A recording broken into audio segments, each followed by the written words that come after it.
Disneyland, Walt's impossible dream. Surely, all of us have once dreamed of getting lost in the magical land of Disneyland, a place filled with joy and wondrous adventures. But have you ever wondered where that dream began? And how was it built?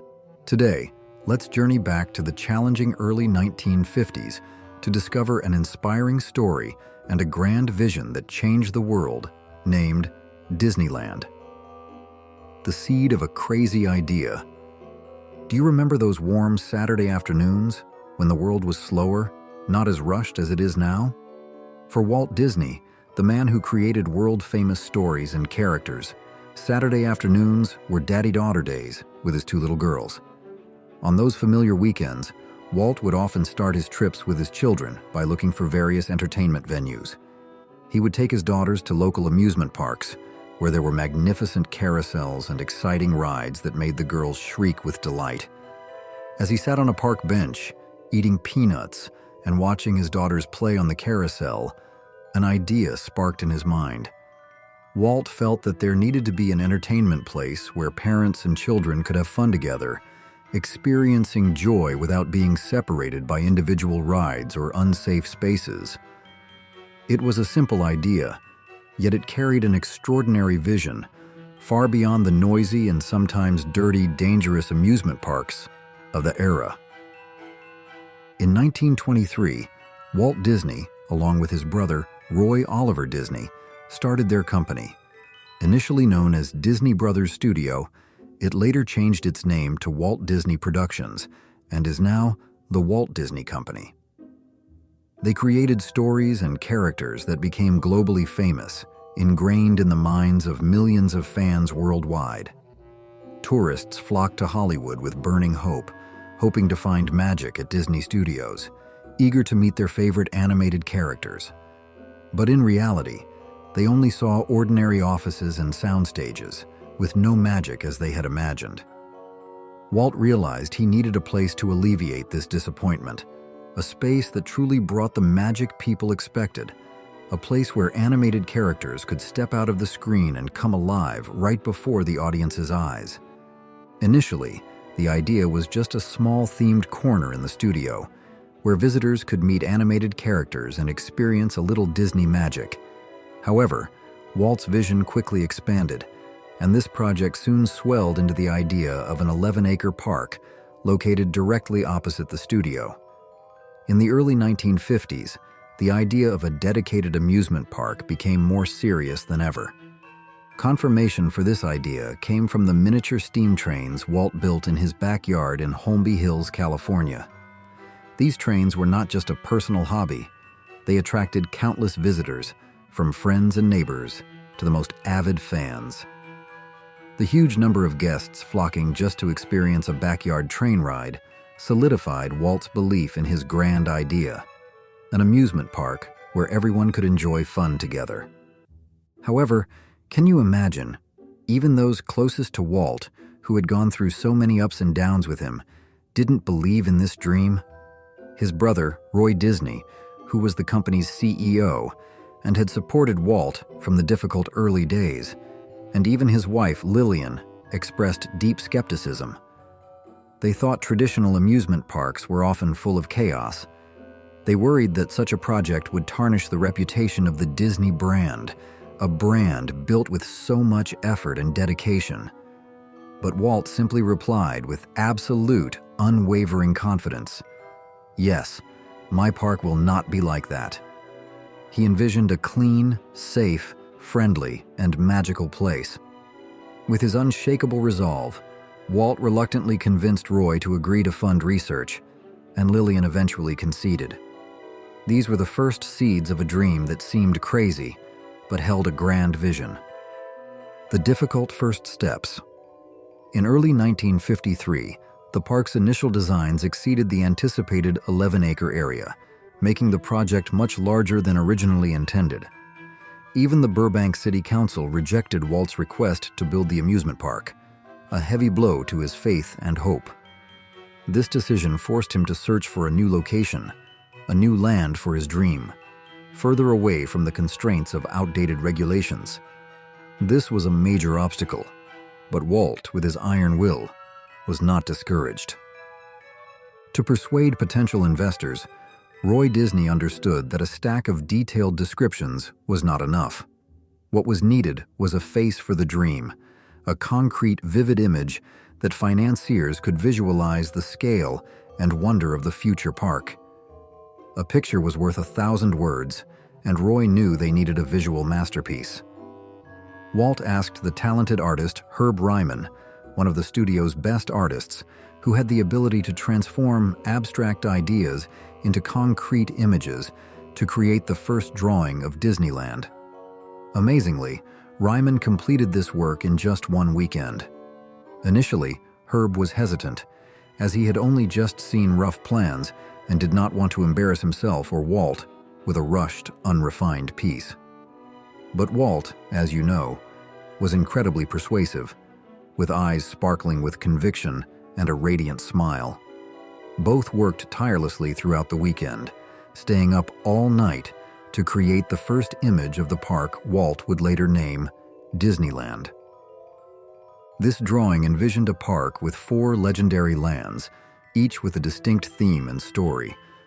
There was a mysterious jungle area to represent Adventureland, where thrilling adventures awaited. A dazzling futuristic city for Tomorrowland, where the latest innovations and advanced technology would be showcased. An old western town with gentle riverboats to symbolize Frontierland, transporting visitors back to the era of great exploration. And a large medieval forecourt, along with a magnificent storybook castle as the central symbol, representing Fantasyland, where fairy tales come true and dreams soar. Notably, the drawing also included a miniature railway surrounding the park, a tribute to Walt's passion for trains and a symbol of the original idea of a place that connected everyone. To fund this massive project, Walt devised a creative financial solution. Do you remember the days when creativity wasn't just in the product, but also in how money was generated? Roy suggested Walt create a private company that owned the rights to his name. So, Walt founded Retlaw Enterprises in 1950, Walter spelled backward. By licensing his name to Walt Disney Productions, Retlaw Enterprises helped Walt receive $3,000 a week to fund the project. This was a smart way to ensure a stable source of capital without too much interference from the larger company's board, giving Walt autonomy in developing his dream. Initially, Walt hired an external architectural firm to design his park, hoping to find groundbreaking ideas. But he was not satisfied with the concepts they presented. They lacked the fantasy and magic he desired. He sought advice from his friend, the famous architect Welton Beckett. Beckett reviewed Walt's ideas for fantastical architecture built from modern materials, and he offered advice that changed everything. Beckett stated bluntly that no one could design Disneyland for Walt but his own people, because they had no special experience for this type of project. This advice changed everything, helping Walt realize that to create a unique world like Disneyland, he needed a team with the same vision and passion as him.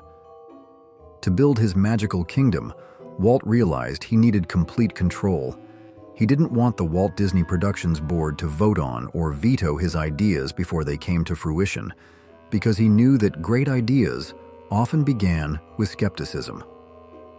This led to the formation of WED Enterprises, Walter Elias Disney, in 1952, which soon changed its name. This was where his talented team of Imagineers gathered, who would transform Walt's ideas from initial sketches into vivid reality. Do you think Walt's decision to create his own team of Imagineers was the most important turning point for Disneyland's success? Share your thoughts in the comments. Searching for the Promised Land. Despite initial financial support from Bank of America and funding from Retlaw Enterprises, Walt continued to seek additional capital to realize his ever-growing dream. Can you imagine the immense financial pressure when such a crazy idea cost millions of dollars, a huge sum in the 1950s? Walt had to sacrifice a lot personally for this dream, betting everything he had on a single vision. He withdrew $50,000 from his life insurance and even sold his vacation home in Palm Springs. When Lillian, his wife, a woman who always worried about the family's stability, learned that he had spent over $100,000 of their money, she became furious. She feared his plan would only succeed if the park actually opened, which seemed increasingly impossible given the financial and time barriers. Walt reassured her with a promise he was certain would come true. When the park opened, Lillian and their daughters would receive 15% of the profits from any merchandise bearing his name that visitors purchased.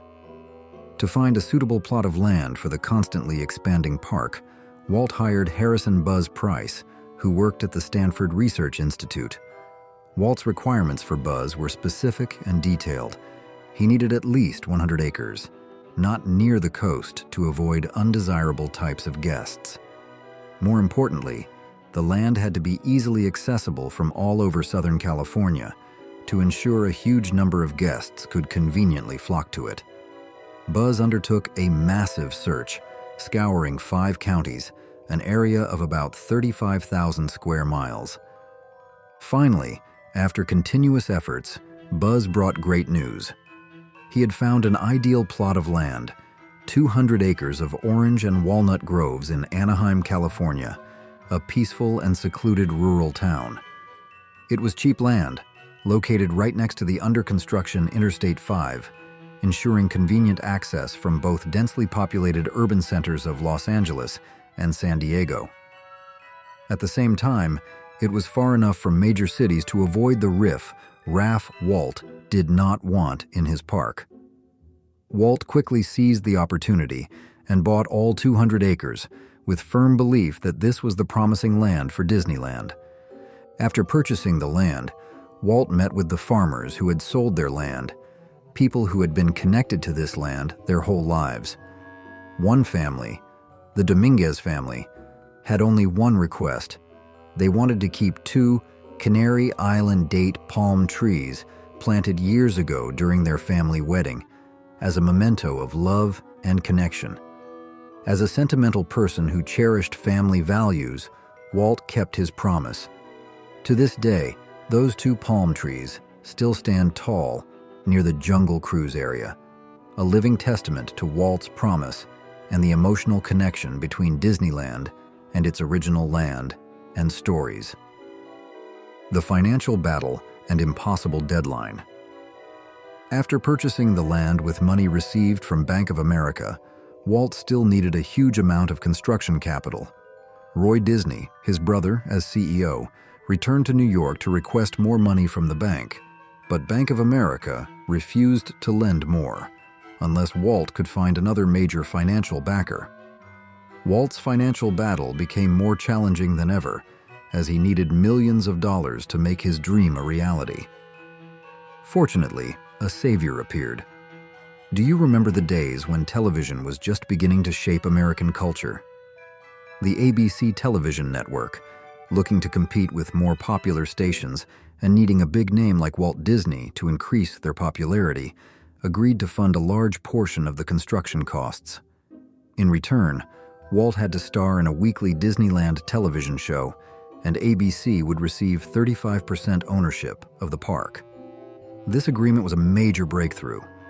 Immediately after the meeting, Roy returned to Bank of America, and thanks to the agreement with ABC, the bank increased the loan by an additional $8 million, bringing the total funding for Disneyland to $17 million. Can you believe it? Almost no one involved fully believed this idea would succeed. Even those who invested in it harbored a bit of skepticism. With funding secured, site leveling began on July 16, 1954. Walt Disney insisted that the park open on July 17th of the following year, an impossible deadline even in the mid-1950s, requiring an extraordinary effort from everyone. This was an extremely tight schedule, demanding continuous work and bold, sometimes reckless decisions. And here is a story that many may have forgotten, a story that shows Walt's ultimate sacrifice for his dream. To complete the Mark Twain riverboat, one of Frontierland's main attractions, Walt mortgaged his remaining home, betting his last assets on this project. His wife, Lillian, and brother Roy vehemently protested, begging him to postpone the park's opening to ensure everything was perfectly completed, without any flaws. But Walt insisted he had promised the public that the park would open on July 17th, no matter what. He believed that breaking his promise would collapse the park and the studio, losing the trust of creditors and sponsors, and all their efforts would vanish into thin air. Everything they had built over the past 27 years, from classic animated films to beloved characters, was poured into Disneyland, and all depended entirely on the success of the world's first themed amusement park. It was a huge gamble, but Walt believed in his vision more than anything. Did Walt's financial challenges surprise you? Name the boldest decision Walt made during this period that impressed you the most. Building a magical world. To speed up construction, advanced techniques were used. Parts of buildings and facades were prefabricated in a workshop, opera house, and then installed in sections at their final location. This technique was prominently used for the installation of the castle's spires and turrets, as well as the roof of the Main Street station, and even the construction of the Mark Twain riverboat. Disneyland's magical landscape did not appear naturally. Inspired by Denmark's Tivoli Gardens, landscape engineer Bill Evans faced a monumental task, planting 60 acres of trees to make the park look as if it had existed for a long time, with dense forests and ancient gardens. He even had to fly around the world to collect plant samples, sometimes secretly bringing seeds into the country by hiding them in socks to bypass customs. This shows the dedication and extraordinary efforts behind the park's natural beauty. Southern California was originally a dry coastal plain, but Adventureland's tropical plants needed humidity and a lot of water. Bill Evans even discovered a new plant species that was later named after him, Philodendron evansi. These plants are still alive and thriving in Disneyland's Jungle Cruise tropical forest today. To shield the park from the outside world and create a completely separate magical kingdom, a huge amount of earth from digging lakes and rivers was used to create a system of dikes up to 30 feet high around the park. In fact, there was so much earth that the cost of moving it off-site would have been too expensive. The excess earth was piled next to the castle, affectionately known as Holiday Hill. The river in Frontierland initially seeped water into the sandy soil because the Anaheim soil was too porous. Admiral Joe Fowler, whom Walt brought in to manage construction contracts, solved this problem by lining the riverbed with local clay to prevent water from being absorbed into the ground. The city of Anaheim had to annex an additional 800 acres of land around the park to provide essential public infrastructure, such as drainage systems, storm sewers, and electricity. Remarkably, even today, some of the original storm drains still empty into the park's main rivers, a testament to the ingenuity of the infrastructure design. Disneyland was designed in a spoken wheel pattern, making it easy for visitors to navigate and not get lost. From the central hub, different lands radiate like spokes, guiding visitors. The park has only one exit, so people don't get confused about the way back to their cars, and each land within the magical kingdom has only one entrance, ensuring you don't get lost inside Disneyland because all lands lead back to the central hub. Forced perspective techniques were widely used thanks to the talent of the Imagineers, who were accustomed to designing movie sets. Buildings on Main Street were constructed with northern facades slightly shorter than southern facades, creating the illusion of greater distance when guests entered the park. This also worked in reverse, making the exit appear closer at the end of a tiring day. Most buildings and vehicles were built to a 5/8 scale to create a charming miniature feel, although this was sometimes applied flexibly. Sleeping Beauty Castle was designed with random proportions to trick the sense of size, creating a fairy tale appearance. Walt even requested that the decorative spires on the castle towers be made of 24-karat gold to impress visitors, even though Roy thought it was too expensive. Roy later admitted that Walt's decision was a good idea, truly making a strong impression. Due to limited time and money, some areas had to be changed at the last minute or were not completed as desired. Fantasyland had to change from an expensive fairy tale village theme to a medieval fair theme. Tomorrowland was the least complete area, having to display random exhibits such as a future bathroom and even the suit from the movie 20,000 Leagues Under the Sea left over from film production.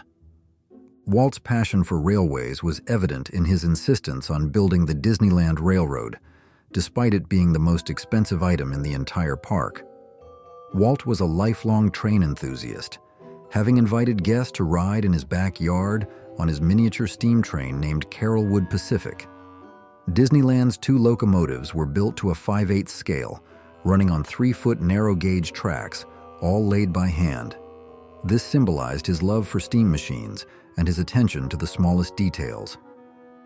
Black Sunday Opening Day. July 17, 1955, was a historic Sunday, the official opening day of Disneyland. Did you know that the live television broadcast of the Disneyland opening event was unprecedented in television history? Until that day, the largest number of television cameras ever used at a live event was only 7. But to cover the grand scale of Disneyland, ABC had to borrow and rent cameras from other networks, totaling 29 television cameras and 80,000 feet of cable, along with 14 improvised camera platforms from forklifts to capture the entire festivities. This event attracted 90 million viewers nationwide, a record number at the time, showing the immense appeal of Walt Disney and his dream. Roy Disney, Walt's brother and the company's CEO, on his way to the park, encountered 7 miles of traffic jam. His heart pounded with worry, wondering if the highway construction was preventing people from coming to Disneyland, if Walt's gamble would fail. When Roy escaped the traffic and turned onto Harbor Boulevard, he realized it wasn't due to construction.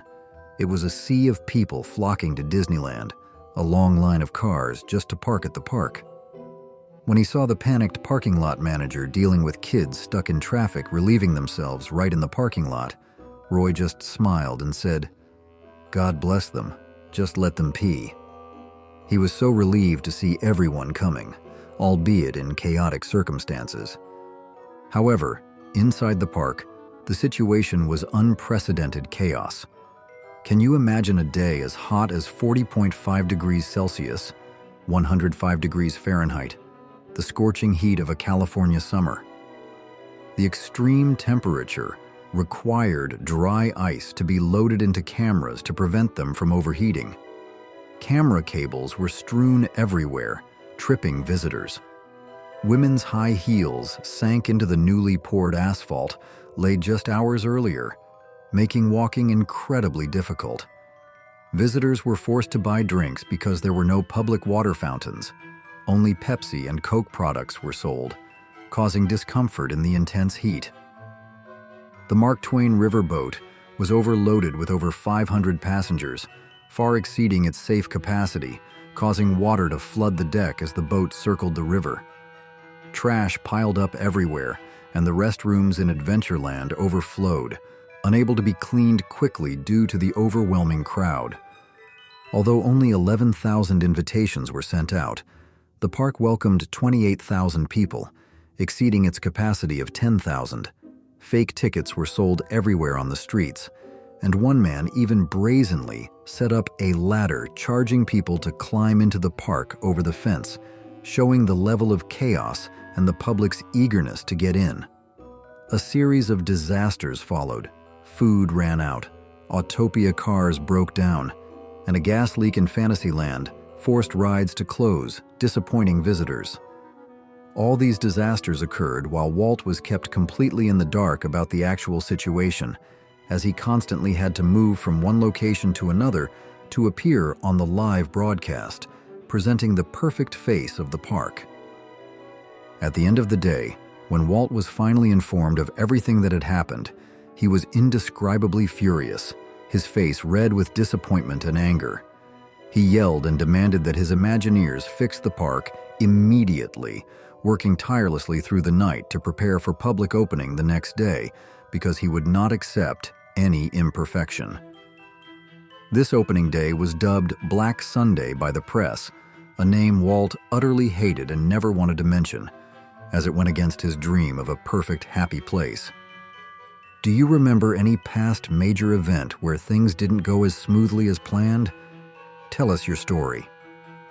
The real world inside the gates and Immortal legacy. Despite being dubbed Black Sunday by the press due to the chaos on opening day, Disneyland attracted throngs of visitors every day throughout that summer. The public could see Disneyland as a place unlike any other on Earth, an oasis of joy and adventure. Ordinary workers could experience a journey through exotic jungles of the world, embark on a romantic trip on an authentic paddle-wheel steam riverboat, fly over London like Peter Pan, or hear the whistle of a 19th-century steam locomotive carrying happy guests around the magical kingdom. Disneyland was a resounding success, far exceeding all expectations of those who were skeptical and the adventurous investors. Just 90 days after opening, Disneyland welcomed its 1 millionth visitor, an astonishing number for a newly opened park. Today, that number is almost 700 million visitors, a testament to the enduring vitality and profound impact of this park. When people wonder why Disneyland, built in the theme park style, succeeded more than any other amusement park in the world, the answer lies in a quote by J.G. O'Boyle, a quote that captures the core difference Walt created. A theme park without rides is still a theme park. An amusement park without rides is a parking lot with popcorn. This difference is the magic of Disneyland. It is a themed world, a story told vividly through every detail. Walt's small park in Anaheim quickly became an essential part of Americana, a cultural icon of the United States. Famous personalities and heads of state from all over the world have visited Disneyland over the years, from Hollywood stars to presidents and royalty. People came not just for the rides and characters, but because it was, and still is, a way for people to escape their worries, even for just a day, a safe haven from the pressures of daily life. This story is clearly illustrated by Walt's conversation with the famous evangelist Billy Graham. When Billy Graham was personally guided on a tour of Disneyland by Walt Disney and asked what he thought of the park, Graham replied, "I think it's a wonderful dream." This did not please Walt, and he replied, "Billy, look around you. Look at all these people, all nationalities, all languages, all smiling, all happy together. This is the real world. The dream is out there, outside the park gates, where people have their grudges and prejudices. That's not real." For Walt, Disneyland was not just an amusement park. It was an ideal space where people could live out their best values, a microcosm of a peaceful and happy society. Over the years, Walt was never satisfied with the status quo. He always wanted to change and add more to the park. He called Disneyland his clay that he could constantly sculpt and shape, continuously perfecting it according to his vision. He felt that there always had to be a new reason for people to visit and new things for them to experience, so the park would never stop growing and innovating. Walt Disney enjoyed the park for 11 full years, witnessing his great achievement, before passing away from lung cancer in December 1966 at the age of 65. Disneyland is an amusement park that has had a profound emotional and cultural impact on all who visit this happy place. No artist was better than Walt Disney at finding the best way to create an emotional connection with his audience. He knew how to deliver an experience that could take you to the furthest corners of the earth and your imagination. And it could all be done in a magical kingdom built by the man who made us all believe that when you wish upon a star, your dreams can come true, because at least they did for him. Early amusement parks were terrifying. You won't believe actually existed. Early amusement parks weren't always the wonderlands of laughter and safe rides we imagine today. A century ago, these places hid all sorts of thrills and chills, creepy clowns, dangerously wild rides, and shocking attractions you'd never believe existed. The so-called golden age of amusement parks was a razor-thin line between fun and real danger. Let's uncover the dark and unexpected side of these vintage paradises and get ready to see modern theme parks in a whole new light, the rise of amusement parks. Can you imagine a time when safety was a luxury, where daring was celebrated as an art? Rewind to the early 1900s, when the entertainment industry was booming across North America. It was an era when roller coaster designers didn't have to worry about laws or strict regulations like they do now. Hard to believe, isn't it? Designing these rides was truly a wild, wild west, where crazy creativity was allowed to run rampant. One of the most vibrant and colorful events, medieval fairs and festivals, where people gathered to witness and participate in all sorts of performances. There, you could see skillful jugglers, acrobatic performers, and mesmerizing street art shows. These were the first seeds of a type of public entertainment where interaction and wonder were key elements. Then came the elaborate pleasure gardens of the aristocracy throughout the 17th and 18th centuries. These gardens were not merely meticulously maintained green spaces with beautiful winding pathways, but also places where diverse forms of entertainment were subtly integrated. You could find concerts, small theatrical stages, or other entertainment spots interspersed within the poetic natural scenery. This was an important step, transforming the space into a large stage for multiple types of entertainment at once. But the historical turning point, which shaped the amusement park as we know it today, was the World's Fair. This was a grand global event, held periodically every 5 years, bringing together developed nations to celebrate humanity's latest inventions and technologies. Imagine walking through a park and you stumble upon a building that contained nothing but premature babies in incubators. Yes, you heard that right. This was a bizarre but true fact, once a visitor attraction. Although this concept sounds unethical and shocking today, at the time, it was seen as a scientific curiosity and part of unique sideshows. Or an animal show that forced horses to jump from a high platform into water. This is a clear example of the lack of animal welfare awareness at the time, where using animals to perform dangerous and unnatural acts was widely accepted. Audiences, unaware of the pain the animals endured, simply saw it as a spectacular and impressive performance. And one cannot forget Hellgate, the Gate of Hell.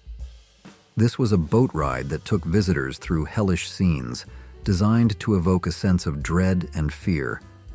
The ride even lived up to its name, in a horrible way, when it burned down during repairs in 1911 and consumed the entire Dreamland Park. This fire was not only a tragic accident, but also a chilling reminder of the potential dangers hidden behind these strange entertainments. Such entertainments, from displaying tiny lives to forcing animals to endure harsh performances and hellish simulations that could turn into real hell, show an astonishing aspect of entertainment history. They reflect an era where the limits of curiosity and diversion seem to be pushed to the extreme, far beyond what we can accept today. Just look at this thing. It's truly unusual and unbelievable. That's the scenic spiral wheel, also known as the Top, which was located at Coney Island's Luna Park from 1917 to 1921. This crazy ride featured a giant 70-foot top equipped with 3,200 feet of roller coaster track and would tilt and spin with the movement of the trains. While we find it completely incomprehensible and astonishing to watch, especially considering the technology of the time, it seems that parkgoers found this ride to be not very impressive. Perhaps they needed something a little more exciting. Perhaps they needed something like the Leapfrog Railway, a roller coaster at Dreamland, where riders could enjoy the thrilling experience of one car slowly climbing over another car in the middle of the ride. Imagine that sight. One car sliding up another, creating a feeling that was both suspenseful and unbelievable. Or if that still wasn't enough to satisfy you, you could always try the Whirlfly, another lesser-known ride that combined a roller coaster with a Ferris wheel. This combination showed the unlimited and sometimes crazy creativity of designers back then. There was even an idea for a ride where designers tried to create a roller coaster train that would jump over a gap in the track, called the cannon coaster. Fortunately, this terrifying design never became a reality. Initial tests with sandbags caused too many collisions and accidents, eventually leading to the gap being filled with regular track sections. This shows that even in that Wild West era, there were sometimes certain limits to daring and danger, strange and shocking attractions. However, bizarre roller coaster designs were not the only unusual attractions these early parks offered.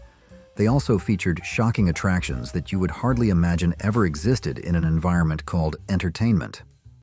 It was at these fairs that we witnessed the birth of the first types of amusement rides. Most notably, the Midway area at the World's Fair introduced the public to the first prototypes of rides that would later become classics, such as the Ferris wheel. In particular, the Midway introduced at the 1893 Columbian Exposition became the blueprint, the basic model for the amusement parks we know and love today. In the early 1900s, with those solid foundations, amusement parks began to spring up everywhere. They quickly became a popular destination, offering the middle class an exciting environment, but in a way often described as suspiciously safe. This was an entertainment environment designed to bring joy to the whole family, but it also contained potential risks that few people at the time paid attention to. In smaller parks, owners often designed and built their own rides, with the sole goal of being the first to invent the next breakthrough ride. They didn't need to worry too much about things like laws or the limits of what the human body could withstand in terms of G-force. All it took was someone with a basic understanding of physics and architecture to become a roller coaster designer.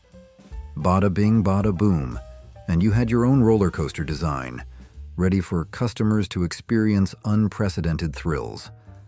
One of the most popular places to find these experimental ride concepts was at one of the 3 parks on Coney Island. From the late 1800s until World War II, Coney Island was a pioneer in amusement park development, where every latest ride technology innovation appeared. Or to put it another way, it was where everything strangest you could imagine was concentrated. Lack of ride safety. If strange ride designs and shocking performances weren't enough to make you worried, then you should know that standard rides in these early amusement parks were equally terrifying. Safety at the first amusement parks was almost non-existent.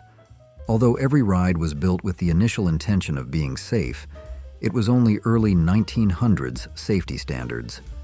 Remember, at that time, horrific workplace accidents were common, and hearing that someone was killed by dangerous factory equipment was just another normal Tuesday. People seemed to have lost their sense for these things, considering accidents expected, and, in some cases, even a necessity in the pursuit of technological progress. This was a frightening mindset, where risk was accepted as part of the development and exploration process. In ride design, the entertainment industry operated on a trial and error basis. Many times, the only way to know if a ride worked was to build it and find out directly. Even more complex was predicting how it would affect riders. This was a risky design process, where practical testing often came with unforeseen consequences.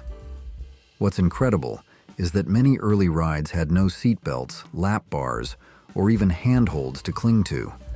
Riders had to rely on gravity and maintain a certain position in the car to avoid disaster. Imagine that feeling, completely dependent on gravity and your own balance while hurtling at high speeds. This explains why relying on the public to self-ensure their experience's safety was almost impossible. If you've ever ridden a teacup ride without a seat belt, you'll understand exactly what I'm talking about. This problem was particularly common with many popular roller coaster designs, like the Scenic Railway. These early roller coasters were built like actual railways, relying solely on gravity and the weight of the cars to keep them on the track. However, varying passenger weights could affect the car's speed, sometimes causing it to go too fast on curves and fly off the track. This was a serious design flaw, turning an amusement ride into a life-or-death situation. To solve this problem, a braking system was installed on the cars, but it was operated by the passengers themselves. This was far from an ideal idea. Imagine, you're in the middle of a high-speed roller coaster ride, and your life depends on whether you can timely and accurately control the brakes. This is a clear example of using disabled people as an object of entertainment, without any respect or consideration for their dignity. There were also many discriminatory carnival games like African Dodger. In this game, white customers could pay to throw baseballs at the faces of African American men with the goal of hitting them in the face to win prizes. This was a public and extremely violent form of discrimination, showing blatant disregard for a segment of the population. And of course, animal cruelty was always expected back then, as we saw with the aforementioned horse diving show.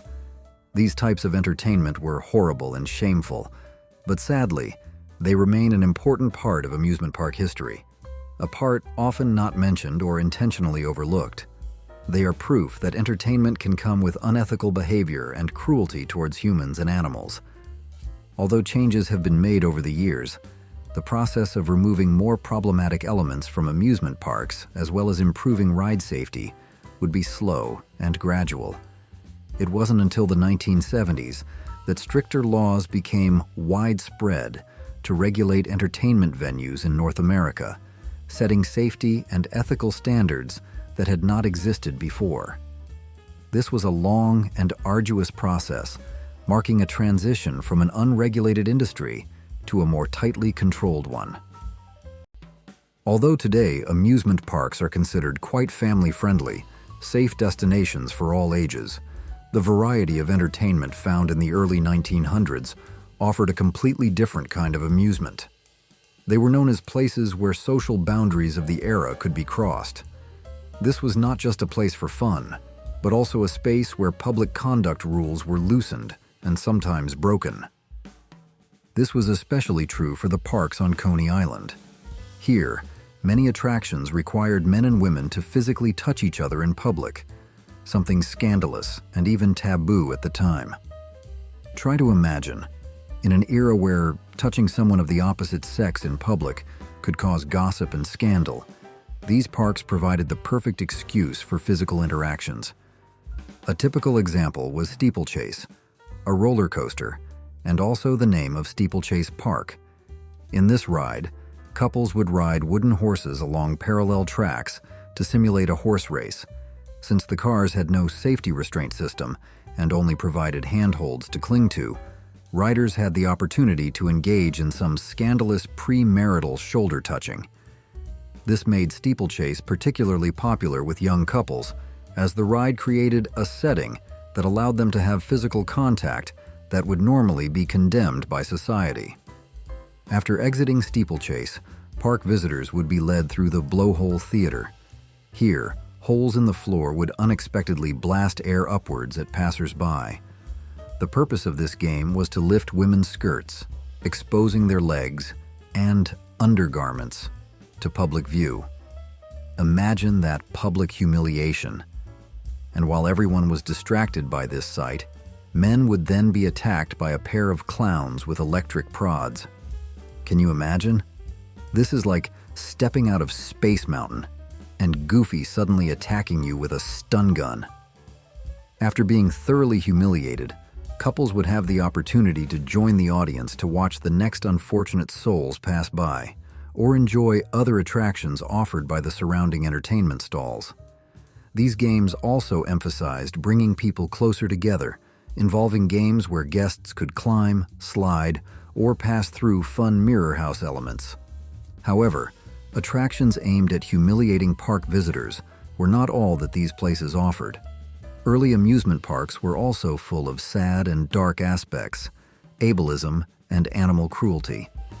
A popular attraction you might have encountered back then was the Lilliputian Village.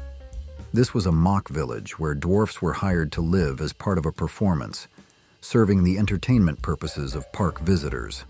As a result, some parks began hiring professional drivers to control the braking system, while others installed brakes on some sections of the track and also operated them manually.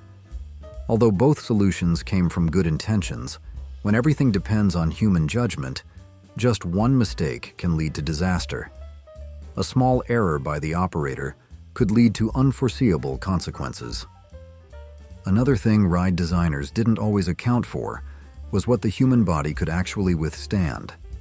A prime example of this was one of the first looping roller coasters in North America, the Flip-Flop Railway, which opened at Sea Lion Park in Coney Island in 1895.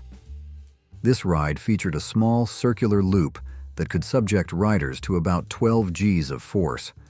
This force was enough to cause serious neck injuries and make many people pass out completely.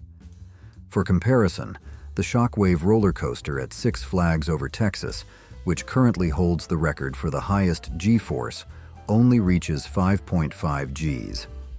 This is why modern roller coasters always have teardrop-shaped loops instead of perfectly circular ones, as it helps deflect the force exerted on riders, minimizing the risk of injury. Although stricter safety regulations would take decades to become widespread, there were still early efforts to improve the situation. Roller coaster designer John A. Miller made serious contributions to ride safety through his inventions. Two of his inventions permanently changed ride design. The first was the chain dog, or safety ratchet, a device that helped prevent cars from rolling backward when going uphill. The second invention was the upstop wheel, a third wheel located beneath the track, which helped prevent cars from flying off the track. Miller's inventions certainly made roller coasters much safer, but ironically, for some designers, this unintentionally licensed them to create even crazier and scarier rides. They saw this as an opportunity to push the limits of danger further, now that basic protective measures were in place. Look at the example of the infamous Crystal Beach Cyclone. This roller coaster had a dizzying track layout, almost entirely made of curves, and would send riders through the course at speeds up to 84 kilometers per hour. Despite its popularity, the Crystal Beach Cyclone was reportedly very uncomfortable to ride, frequently causing neck injuries and even making some people pass out.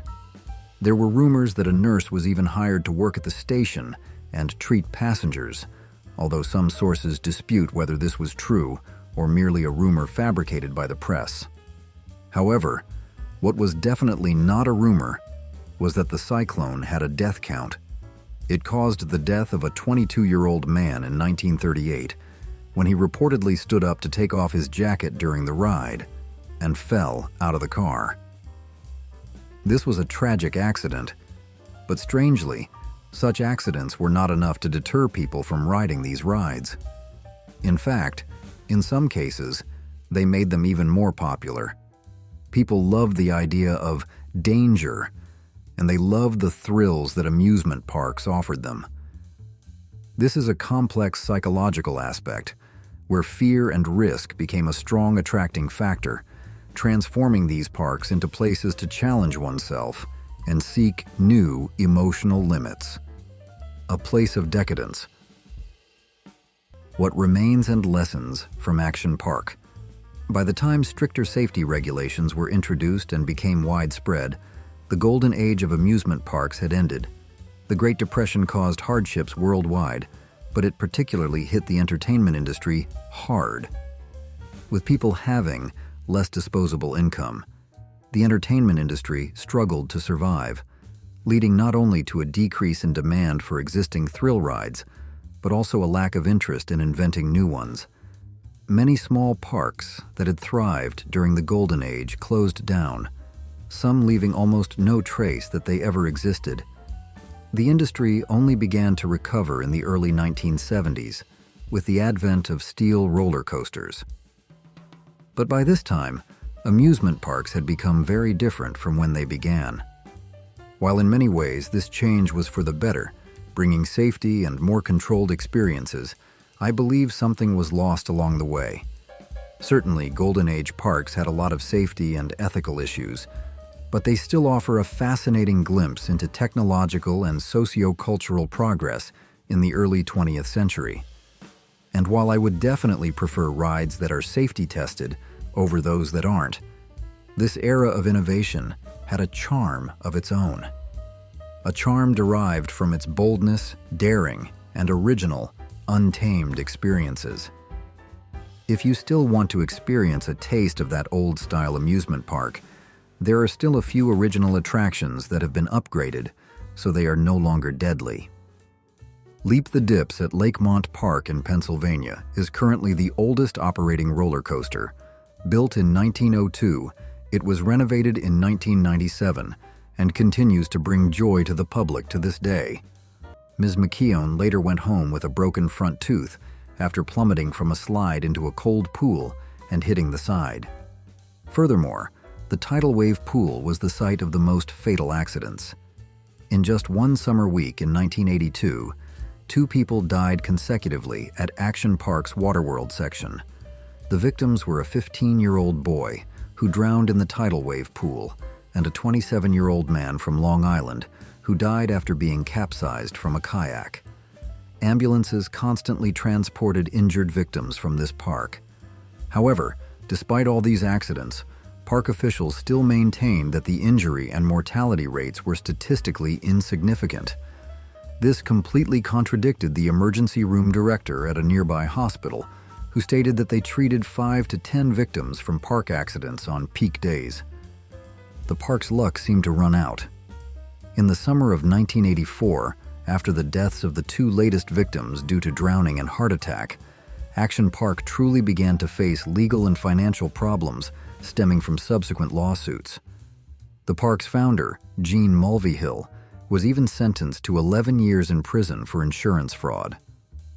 After an 18-year-old victim continued to drown in the tidal wave pool in 1987, some rides were forced to close and be dismantled. By the early 1990s, the number of park visitors began to be affected by the economic recession. However, by this time, Action Park was still advertised as the world's largest water park.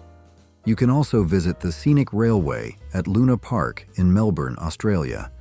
This is the second oldest roller coaster and the oldest continuously operating roller coaster in the world. However, if the risky early 20th century amusement parks weren't scary enough for you, then look at a much more modern park that was equally terrifying: Action Park. Action Park was once dubbed America's most dangerous amusement park. Officially opened in 1978 in Vernon, New Jersey, founder Gene Mulvihill's Action Park emerged as one of America's most modern and diverse entertainment complexes. Action Park consisted of 3 separate sections: Alpine Center, Motor World, and Water World. It was also one of America's first modern water parks. Andy Mulvihill, Gene Mulvihill's son, stated, "My father wanted to create the most exciting rides possible for visitors." Action Park's golden age was around the early to mid-1980s, with about 1 million visitors per year. On weekends alone, the park attracted up to 12,000 visitors. At that time, many families from places like New York and Colorado flocked to New Jersey and spent the day experiencing the new rides there.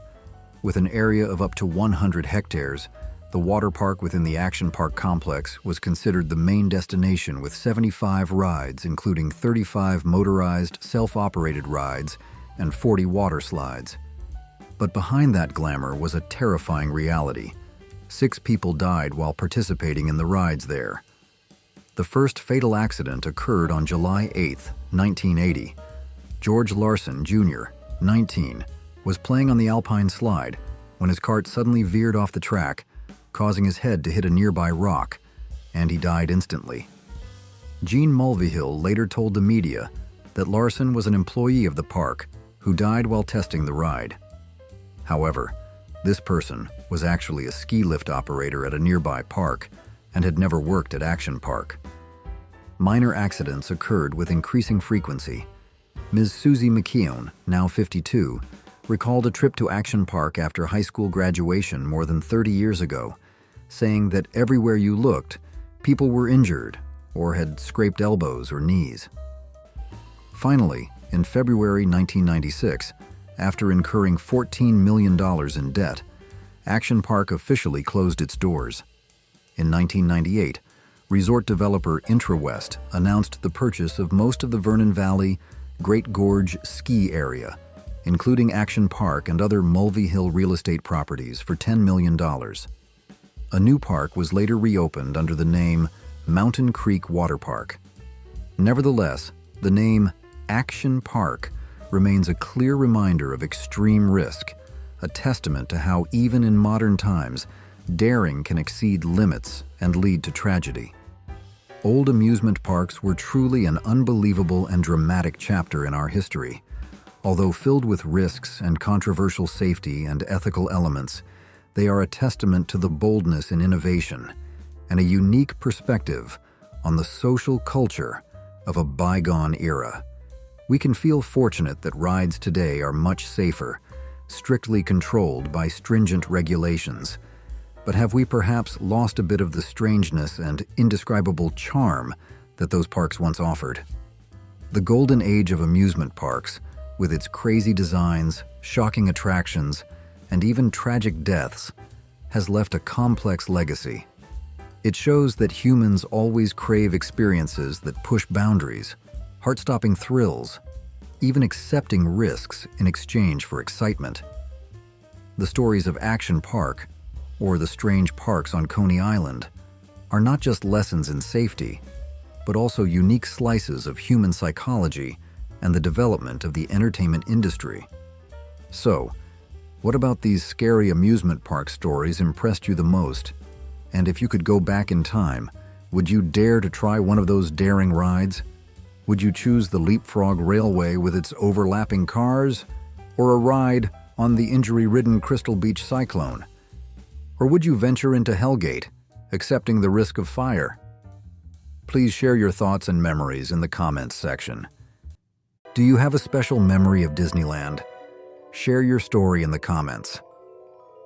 If you enjoyed this emotional journey into the past, don't forget to like, subscribe to the channel, and share Who Remember with your friends.